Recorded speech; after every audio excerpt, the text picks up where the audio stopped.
Hola, ¿qué tal queridos amigos? Es un placer que nos volvamos a encontrar para seguir compartiendo juntos este espacio. Hoy quiero hablar contigo acerca de la ira y el resentimiento, el rencor.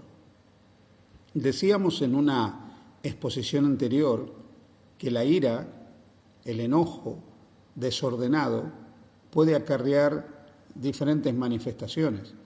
Normalmente la ira desordenada se manifiesta en actitudes impulsivas como gritos, como agresiones de todo tipo, con una exageración desmedida. Las personas que están dominadas por la ira tienden a comportarse de una manera desagradable, de una forma agresiva. Esa agresividad no solo se da en el plano verbal, sino que puede llegar al plano físico también.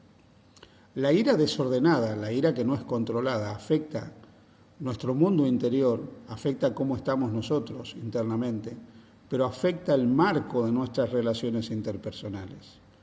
Vivir al lado de una persona que tiene actitudes de ira no es fácil para nadie.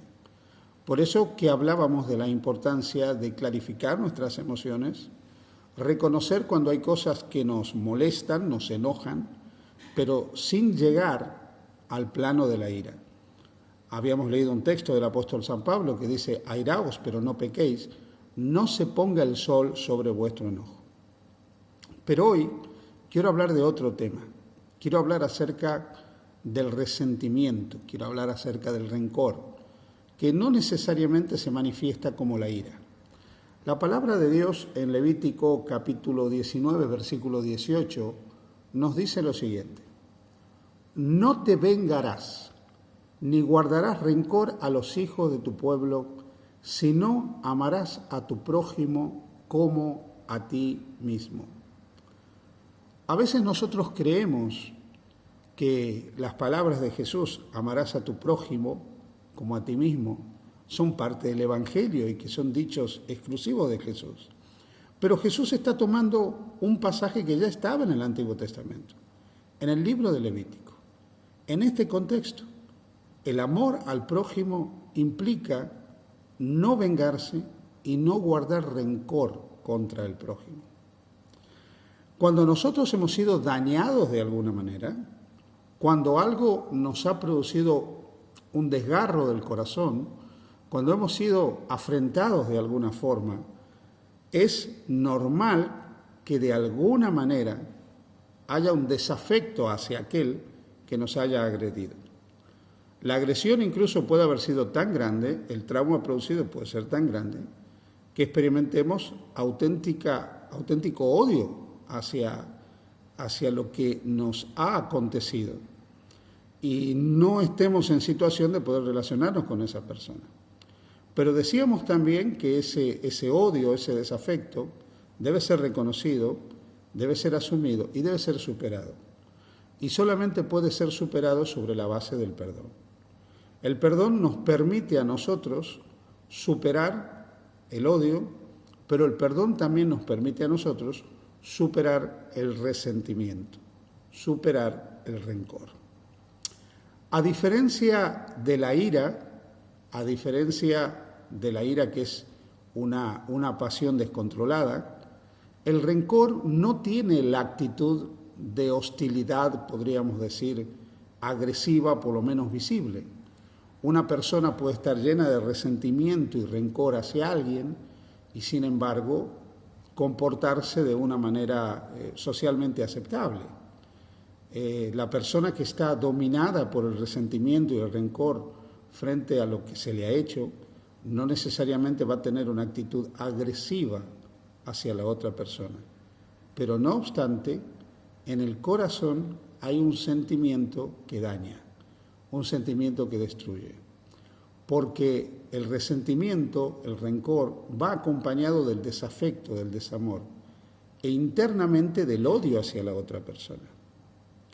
Y ese desafecto, ese desamor, ese odio, hace que uno constantemente esté evocando, reevocando lo que le ha acontecido y el daño que ha recibido de parte de la otra persona.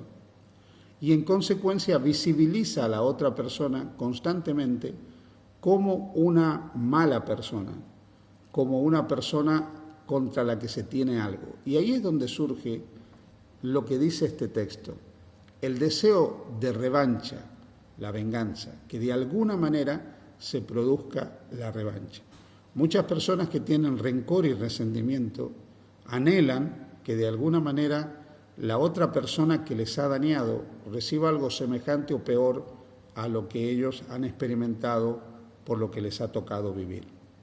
Pero el texto que hemos leído nos dice, no te vengarás. La revancha, no hay lugar para la revancha desde el punto de vista de la sanidad emocional. Ni guardarás rencor, no hay lugar para el resentimiento, para continuar espaciándonos y recordando constantemente lo que se nos ha hecho, sintiéndonos constantemente víctimas y viendo constantemente como victimario al que nos ha dañado.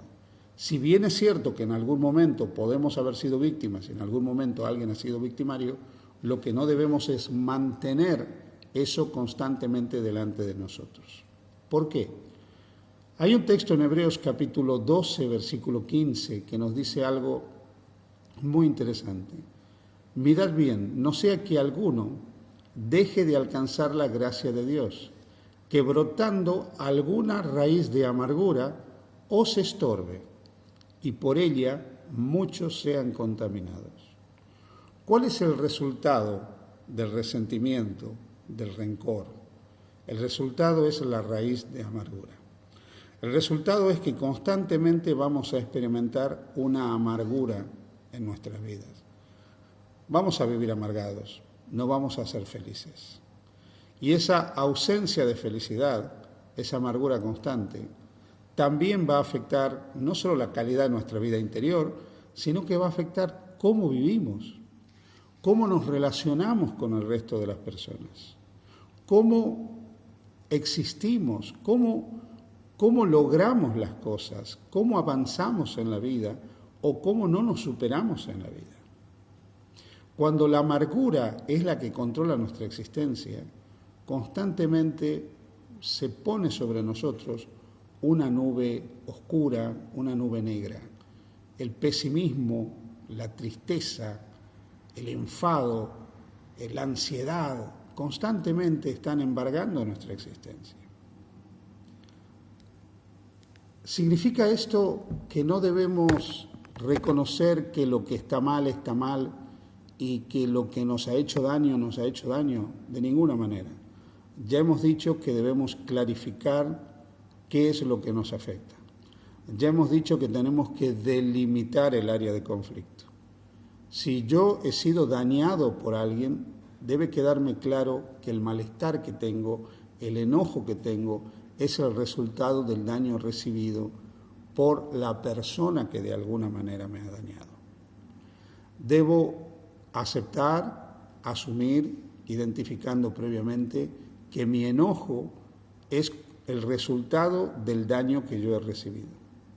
Pero una vez que yo he clarificado mis emociones, debo elegir el camino del perdón para poder superar lo que me está pasando. Porque si no elijo el camino del perdón, el resultado automático de no elegir el camino del perdón es vivir en el marco del resentimiento y el rencor.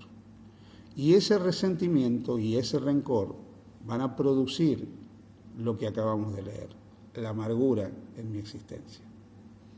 Estoy convencido que ninguna persona en su sano juicio quiere ser infeliz.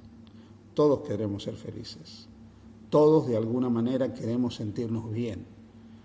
Todos queremos estar a gusto con nosotros mismos, a gusto con los demás y poder enfrentar satisfactoriamente los problemas y las dificultades de la vida.